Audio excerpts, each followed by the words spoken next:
ETF index mutual funds నేర్చుకుని stock మార్కెట్లో రాణించాలనుకుంటున్నారా? వెంటనే ఈ నెంబర్కి కాల్ చేయండి.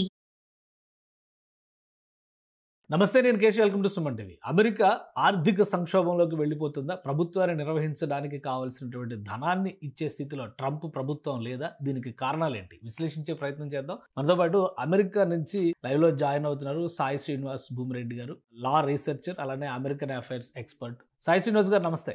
నమస్తే సార్. ఏంటి అమెరికా ప్రభుత్వం నడిపించడానికి ప్రభుత్వానికి కావాల్సిన నిధులు ఇచ్చుకునే స్థితిలో ప్రభుత్వం లేకపోవడం, ఇది చాలా ఆసక్తికరంగా ఉంది. ఒకవైపు ఉద్యోగాల కోత ఇవన్నీ ఒకలా ఉంటే, మినిమం ఎక్స్పెండిచర్ కూడా ఇప్పుడు పార్లమెంట్ ఆమోదంతో, అంటే అక్కడ సెనేట్, కాంగ్రెస్ ఈ రెండు ఉన్నాయి కదా, వీటి ఆమోదంతో ఖర్చు చేయలేని స్థితిలోకి ట్రంప్ ప్రభుత్వం వెళ్ళిపోయింది అనేది వస్తుంది. ఎంతవరకు నిజం ఇది? మామూలుగా అంటే దీన్ని షెడ్ డౌన్ మనం ఏదో పెద్దగా చూడాల్సిన అవసరం అయితే లేదు సార్. ఇది part and parcel of the ఒక రాజ్యాంగ వ్యవస్థ నడిచేటప్పుడు ఒకరి అధికారాన్ని ఇంకొకరు ఓవర్ రీచ్ చేయాలన్న టైంలో తప్పకుండా ఈ రాజ్యాంగం అనే ఒక వ్యవస్థ ఆపుతాది మిమ్మల్ని అనేది చెప్పడానికి ఇది కొంచెం ఒక రకమైన ప్రూవింగ్ సార్. అంటే ఇలాంటివి రాజ్యాంగంలో జరుగుతాయని. కాంగ్రెస్ కి సార్, కాంగ్రెస్ అంటే ఏం లేదు, house of representatives and senate కి ఈ డబ్బులు ఎలా ఖర్చు పెట్టాలి అనే అధికారం ఈ కాంగ్రెస్ కి మాత్రమే ఉంటది. అంటే ఇంకా ఎవరికే గానీ ఏ వ్యవస్థ కానీ ఉండదు. సో దీనికి ఒకేలా ఆ ఖర్చు పెట్టాలి అనుకున్న టైంలో ప్రెసిడెంట్ ఏం చేస్తారంటే, అంటే ప్రెసిడెంట్ ట్రంప్ కానీ ఆ రోజున్న అధ్యక్షులు మాత్రం ఒక చిన్న బిల్ అనేది పెడతారు సార్. అంటే ఏంటంటే, నేను ఇంత ఖర్చు పెట్టాలనుకుంటున్నాను, దీంట్లో ఖర్చు పెట్టాలనుకుంటున్నాను, ఇవి ఖర్చు చేయాలని ఉన్నాను అనుకుంటారు. సో అది ఫిబ్రవరి నుండి, అంటే ఈ అక్టోబర్ 1 కన్నా ముందు ఒక 7-8 నెలల నుండి ప్రిపరేషన్ జరుగుతుంది.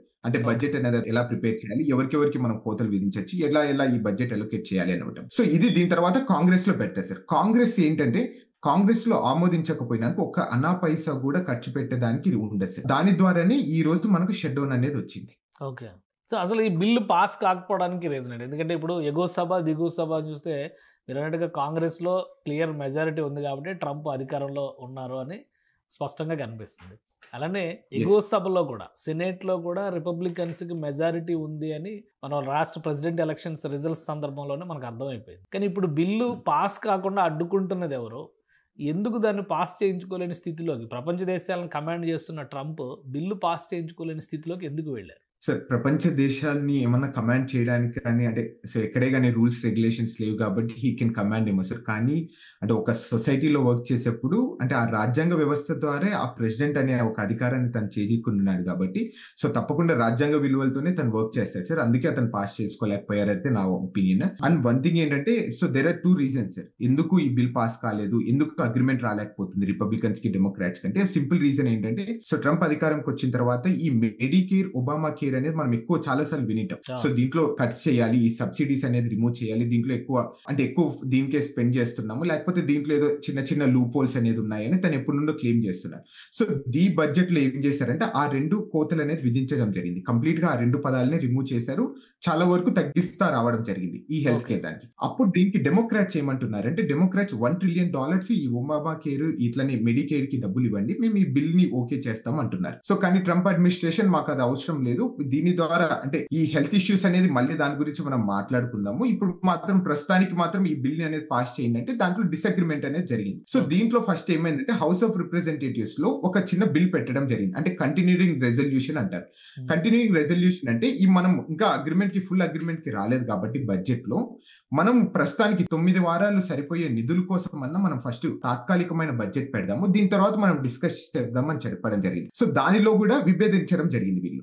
సో హౌస్ ఆఫ్ రిప్రజెంటేటివ్స్ లో పాస్ కావడం జరిగింది. మళ్ళీ సెనేట్ లో బిల్ పెట్టినప్పుడు సెనేట్ కు అధికారం ఉంటుంది సార్. రూల్ 22 అనే ఒక అధికారం ఏమైతుంది అంటే, ఒక బిల్ పెట్టినప్పుడు అన్లిమిటెడ్ గా దాని గురించి డిబేట్ చేయొచ్చు. అంటే ఎన్ని రోజులైనా, ఎన్ని సంవత్సరాలైనా, ఎన్ని నెలలైనా, ఎన్ని దశాబ్దాలైనా అట్లనే చేసుకుంటా వెళ్ళొచ్చు. దీన్ని ఆపడానికి ఆ రోజున్న అధికారులు, అంటే అధికార పార్టీ ఎవరున్నారు ఈ రోజు ప్రస్తుతం రిపబ్లికన్స్, దాన్ని ఆపడానికి క్లాటర్ అనే ఒక పదాన్ని వాడతారు సార్. అంటే ఈ అన్లిమిటెడ్ డిబేట్స్ వద్దు, మనము బిల్ గురించి మాట్లాడదాం, ఫైనల్ ఓటింగ్ అనేది వెళ్దాము అనే దానికి. ఆ టైంలో ఏమైతుంది అంటే, ఆ క్లాటర్ అనే దాన్ని అధికారాన్ని వాడాలంటే 60% మంది, అంటే ఈ సెనెట్ లో ఉన్న 60% మంది దానికి ఓట్లు వేయాలి. ఇక్కడ ఏమైతుంది, మీరు చెప్పినట్టు తప్పకుండా రిపబ్లికన్స్ కి సెనెట్ లో కూడా అధికారం ఉంది, వాళ్ళకి 55 మంది ఉన్నారు, అట్లనే వీళ్లకు సుమారు 45 మంది ఉన్నారు. కానీ ఇది పాస్ కావాలంటే 60% కావాలి. అంటే సుమారు 5 ఓట్లు తగ్గడం వల్లనే ఈ క్లాటర్ అనే దాన్ని ఇంప్లిమెంటేషన్ చేయకోకుండా ఈ బడ్జెట్ అనేది ఆగిపోయింది. అదే సింపుల్ రీజన్ సార్ అక్కడ. ఓకే. సో అంటే ఈ బడ్జెట్, ఈ ఫైల్ ఒక విధంగా చెప్పాలంటే ఇది ఫైనాన్స్ బిల్లు లాంటిది. సో ఈ ఫైనాన్స్ బిల్లు మూవ్ అవ్వకపోతే ఎలాంటి పరిస్థితి ఇవన్నీ కూడా అమెరికన్ కాన్స్టిట్యూషన్ ఇచ్చినటువంటి ప్రివిలేజెస్. అందులో భాగంగా జరుగుతున్నటువంటి ప్రజాస్వామ్యపూరితమైనటువంటి చర్చగానే మనం చూడాలి. సో ఇప్పుడు అవును ఇప్పుడు సార్. బయటపడడానికి ఏంటి మార్గం ఏంటి? ఎన్ని రోజులు ఇలాగా ఈ స్ట్రగుల్, షట్ డౌన్, గవర్నమెంట్ ఎంప్లాయీస్‌కి ఉద్యోగాలు లేవని, జీతాలు లేకుండా కూడా కొంతమంది పని చేయాల్సి వస్తుందని, లాస్ట్ టైం కూడా 2018 ఆ టైంలో ట్రంప్ అడ్మినిస్ట్రేషన్‌లోనే సిమిలర్ సినారియో ఏర్పడింది అమెరికన్ కాన్స్టిట్యూషన్‌లో అనేటువంటిది ఇప్పటివరకు వస్తున్నటువంటి సమాచారం. సో ఏంటి దీని అవును నుంచి సార్. బెయిలౌట్ ప్యాకేజ్ ఏమైనా ఉందా డొనాల్డ్ ట్రంప్ గారికి? సో బెయిలౌట్ ప్యాకేజ్ ఏం లేదు సార్. అంటే కొంచెం బైపార్టిషన్ అగ్రిమెంట్ అనేది జరగాలి సార్ వాళ్ళిద్దరి మధ్య. అంటే డెమోక్రాట్స్ ఏం ఎక్స్‌పెక్ట్ చేస్తున్నారు అంటే ఆ మెడికేర్ గాని లేకపోతే ఒబామా కేర్‌లో ఆ ఫండ్స్ అనేది ఇవ్వడం వల్ల సో అనేది కంప్లీట్‌గా ఒక అగ్రీమెంట్‌కి వచ్చేస్తారు. ఈవెన్ ట్రంప్ అడ్మినిస్ట్రేషన్ కూడా అంటే ట్రంప్ కూడా ఒక చిన్న స్టేట్మెంట్ చేయడం జరిగింది. సో నాకైతే ఏం ఇష్యూస్ లేదు ఈ షట్ డౌన్ ద్వారా. సో దీని ద్వారా చాలా మంది జాబ్స్ కట్ చేసుకోవచ్చు. అట్లనే ఈ డెమోక్రాట్స్ పెట్టిన కొన్ని పథకాలున్నాయి, కొన్ని స్కీమ్స్ ఉన్నాయి. దీన్ని కూడా నేను కట్ చేసే అవకాశం కూడా ఉంటదని కూడా తను బహిరంగంగా చెప్పడం జరిగింది. ఆయన డెసిషన్ తీసుకుంటే ఇవన్నీ కట్ చేయొచ్చా? మళ్ళీ ప్రభుత్వ ఉద్యోగాలు కూడా దాదాపు 1,00,000 ఉద్యోగాలు పోతాయని చెప్పారు అంటున్నారు. 86 లక్షల మంది రోడ్డు మీదకి వస్తారు. కాంట్రాక్ట్ ఉద్యోగాలు ఇవి కూడా అన్నీ కలుపుకుంటే ఒక 86 లక్షల మంది రోడ్డున పడే పరిస్థితి ఉంటుంది అంటున్నారు. సో ఇవన్నీ యథేచ్ఛగా డొనాల్డ్ ట్రంప్ ఒక ప్రెసిడెంట్ ఆఫ్ అమెరికాగా డెసిషన్స్ తీసుకోవచ్చా ఈ సిచ్యుయేషన్ ఉపయోగించుకుని తనకు అనుకూలంగా? సార్ అంటే తను తీసుకోగలదా, తీసుకోలేదా అని మనం పక్కన పెడితే మాత్రము అంటే అది ఇప్పుడే గాని ఇంతవరకు గత 20 సంవత్సరాల నుండి ఎప్పుడు జరగలేదు సార్. అంటే 1980 నుండి ఇలాంటి షట్ డౌన్స్ అనేది జరుగుతున్నాయి. అది ఏమన్నా కొన్ని అక్కడక్కడ చిన్న చిన్న జాబ్స్ పోయినా తప్ప ఇక్కడ ఎంత మనం అనుకున్నంత ఫిగర్ అయితే ఎక్కడ పోలేదు. సో కానీ నా ఆర్గ్యుమెంట్ అంతా ఒకటి సార్. ఒక్కసారి ఏదైనా కానీ ఒక సిస్టానికి డ్యామేజ్ అయినా కానీ కొంతమంది ఎంప్లాయీస్ ని తీసేసినా కానీ అది మళ్ళీ రికవర్ చేయడం చాలా కష్టం సార్. ఇప్పుడు ఫర్ ఎగ్జాంపుల్ లాస్ట్ టైం చెప్పిన అంచనాల ప్రకారము సుమారు $3.1 బిలియన్ ఈ షట్ డౌన్ వల్ల లాస్ అయిపోయారు. అంటే విచ్ కెనాట్ బి రికవర్డ్ అంట. సో $3.1 బిలియన్ అంటే ఎంతమంది ఉద్యోగాలు పోయి ఉంటాయి, ఎంత వ్యవస్థ స్తంభించిపోయింది, ఎన్ని స్కీమ్స్ అనేది కట్ అయిపోయింటాయి ఒక సింపుల్ దాని ద్వారా మనం అర్థం చేసుకోవచ్చు సార్. అంటే and one more thing sir, last time 35 days అనేది షట్ డౌన్ జరిగింది. ఈ రోజు మనం ఇంకా ఫస్ట్ డే లోనే ఉంటున్నాం. సో అలానే దీని గురించి మనము 2 types ఆఫ్ థింగ్స్ గురించి ఆలోచించుకోవాలి సార్. ఒకటి essential and non essential sir.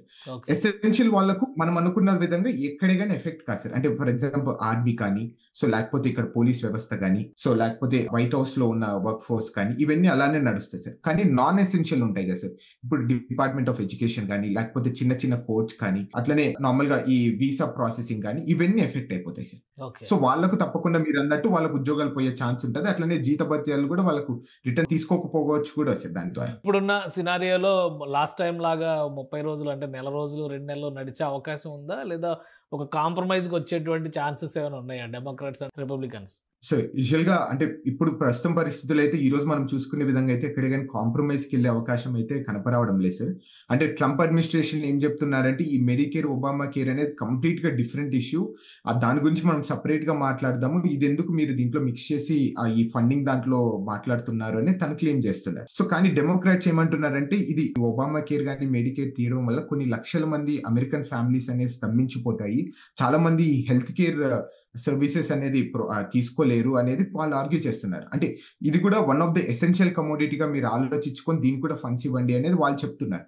అంటే ఎక్కడే గానీ సో పొందన అనేది వాళ్ళకి ఎక్కడ కనపరావడం లేదు సార్. సో తప్పకుండా ఇంకా నిలబడాలంటే కొంతకాలం వేచి ఉండాల్సిందేది వస్తుంది. అంటే దీని ద్వారా అంటే మనం ఎఫెక్ట్ అవుతామా లేదా అనేది కూడా ఒక చిన్న క్వశ్చన్ మార్క్ లో ఉండిపోతున్నాం సార్ మనం. Right. Thank you Srinivas Reddy గారు విశ్లేషణ అందించినందుకు. ఇది అమెరికాలో పరిస్థితి, షట్ డౌన్ అనేటువంటి నినాదం మొదలైంది. ఆల్రెడీ ఒక రోజు గడిచిపోయినటువంటి స్థితి. ఇక డెమోక్రాట్స్కి రిపబ్లికన్స్కి మధ్య ఒక అండర్స్టాండింగ్ రాకపోతే ఈ ఫైనాన్స్ బిల్లు పాస్ అవ్వడం అనేది అసాధ్యం. రాజ్యాంగం ఇచ్చినటువంటి వెసులుబాటును ఉపయోగించుకొని ప్రతిపక్షం ట్రంప్ను ఇరుకును పెట్టేటువంటి ప్రయత్నం చేస్తోంది.